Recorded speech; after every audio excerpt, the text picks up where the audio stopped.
So we will move on to the 157-pound weight class, where we will see yet another Welch for the Boilermakers face off against Jake Danishek for Indiana. Now up Doug Welch, the redshirt senior from Newburgh, Indiana. Danishek trying to sprawl, but Welch has a strong control of the single leg.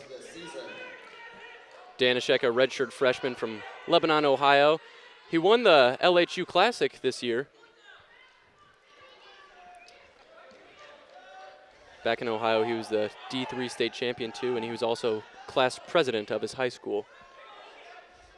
So Welch working on pulling the leg down, trying to get any kind of momentum moving for a takedown. Still no points awarded, doesn't have control, but now he does, so he will be awarded the 2-point takedown. Danishek coming in a little caught off guard, it looks like. Danishek, of course, the freshman from Lebanon, Ohio. He is a redshirt, so he has been around the program for a year and has a pretty solid performance so far this year, 14-6 on the year. Welch, 11-8 so far this season, 3-3 in duels. Yeah, Danishek suffered a tough loss against Iowa this past Friday, down 13-1, majority decision. Faced off against the number 18 wrestler in the country at Iowa, Edwin Cooper Jr. So I think he just got overpowered in that one. There wasn't really much he could do. I was watching that one. He just looked helpless in most cases, as did most of the Indiana roster, actually. Yeah, that Iowa team was something else, and it really showed why they were the number 2 team in the nation. And speaking of good teams, I was watching the Penn State-Ohio State wrestling match on Friday night. That is some quality wrestling. If you ever need to see some fantastic Big Ten action, that's where to go. Penn State loves their wrestling. They had 16,000 people in attendance at that match, completely sold out for months. That's just absolutely unbelievable, and they are the number 1 team, and their fans really love supporting them.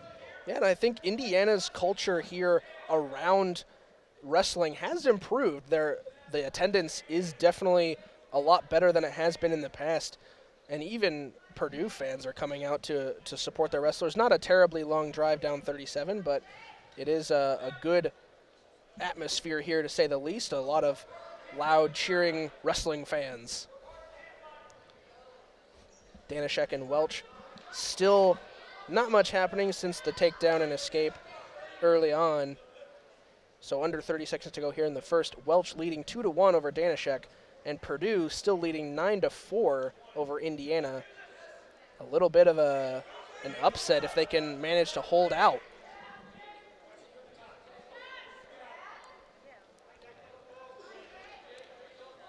The interesting thing we have seen from Purdue so far this season is that they really held with Ohio State last week. It came down to their heavyweight. Yeah. They were tied 17-17 heading into their heavyweight matchup, and Ohio State ended up getting a decision there to get the 20-17 victory, but very, very close. And that's the thing, like Purdue is an incredibly competitive team with teams that are really up there in the rankings. Ohio State, I believe, is up to 7 at the moment. Yeah, they are. And when Ohio State came here to Bloomington, they took us down 27-9. So not the best outing by Indiana, but great outing by Purdue versus Ohio State. Wrestling fans, get active on Twitter and Facebook. Now you can get the inside scoop on all things IU Wrestling by following the team on Twitter, username IU Wrestling, or by liking the Indiana University. So Danishek and Welch resetting in the middle. Welch still on top from the beginning of the second period. Another 13 seconds into this one. Danishek working on an escape, a good stand-up, but can't quite lose control of the wrists. So Welch will break him back down.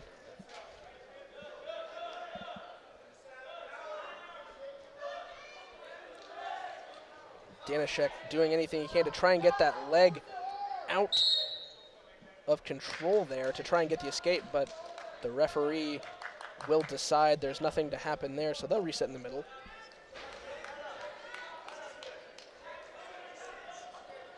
Doug Welch, the twin of Chad, and he will be up next at the 165-pound weight class.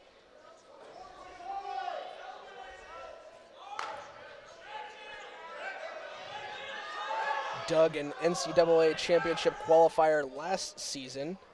He was the recipient of the Most Improved Wrestler Award last year. And throughout his career, he is 45-29 heading into this year. And now he's 11-8.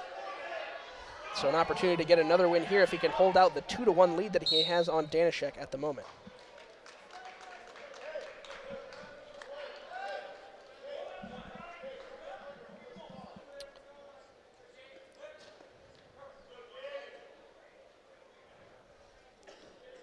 So I think a lot of Indiana fans out there are wondering what Danishek has been doing so far this season. Can you give me a little bit of background on that? Yeah, Danishek, he's been doing all right this year. He's 14-6 on this year. He was, like I mentioned, the LHU Classic champion. He won that late December. And then last year, his redshirt year, he was also the Greyhound Open champion. So he has some championships under his belt. The benefit of wrestling as a redshirt, you can compete in tournaments, but you cannot compete in the dual matches. So you can wrestle as what they call unattached from your team, so you don't help out your team any with points or anything like that, but you do get your own wrestling experience at a high quality level for a lot of those tournaments. The LHU, the Lock Haven Invitational, is a very competitive group. We will have a stall warning, so they'll reset in the middle. Welch warned on that one, wasn't doing anything to progress the action, so they'll reset with 15 seconds to go here in the second. Danishek working the leg almost around to the reversal. The crowd really into this one. Nothing awarded yet, and there will be nothing. Purdue fans happy that one held out. So heading into the third period, Welch still leading 2-1, and he will choose down to get going here in the third. Going to hold out his lead or try and extend it with an escape or reversal. So it looks like Danishek will just let him up, and he wants to get those takedown points. Danishek going to have to work through a really big deficit of riding time, but he will not be able to get that extra point. The lead is now 2:48 after 2 periods, so he won't get that extra point at the end. But Welch still may if he can hold Danishek off of him long enough. It looks like the riding time is just about an extra minute, so he looks in good position now that he's given it a couple seconds here in the third.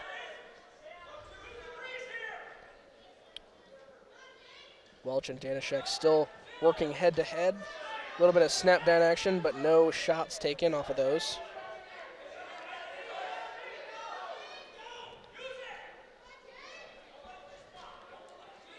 Welch is 4-2 in the Big Ten this year. Excuse me, 3-3 in the Big Ten this year. Looking to extend that to 4-3 against Danishek. Danishek with the takedown. Indiana fans get excited, but Welch will get the escape because Danishek knows where the riding time's at. So he really needs to get another takedown in the last 50 seconds or so if he wants to make this a match.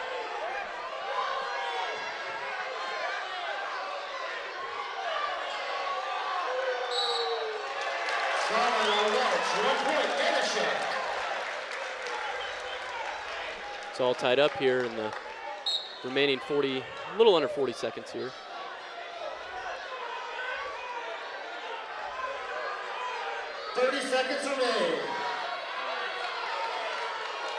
So close one heading into the final 20 seconds. Looking a little dangerous for Danishek. The lead in riding time is still at 2 minutes and 45 seconds, so Welch will get the bonus point. Danishek trying to go for another shot, can't get it to go, and he will get it down to the mat, but is he going to get it out? He will. Danishek will get the takedown. But I assume they are going to take a review of that one. Purdue coaching staff looked very displeased with that call. Indiana fans love it, as you see on your screen. Absolutely a great move by Danishek to bring him down like that. Almost looked like a half hip toss, half just throwing him to the ground. Yeah, Purdue coaches were not too happy with that, and now the referees are reviewing this one. Our head referee is Matt Sorochinsky, and he is going to be the one taking the closest look at the replay.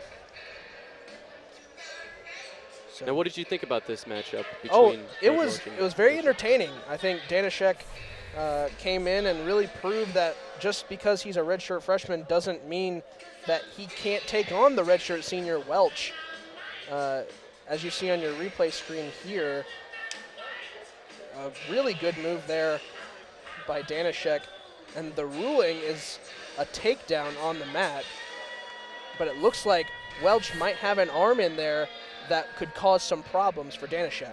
I don't know if they're going to have enough evidence to overturn it, but it might be something that could change the outcome of this match.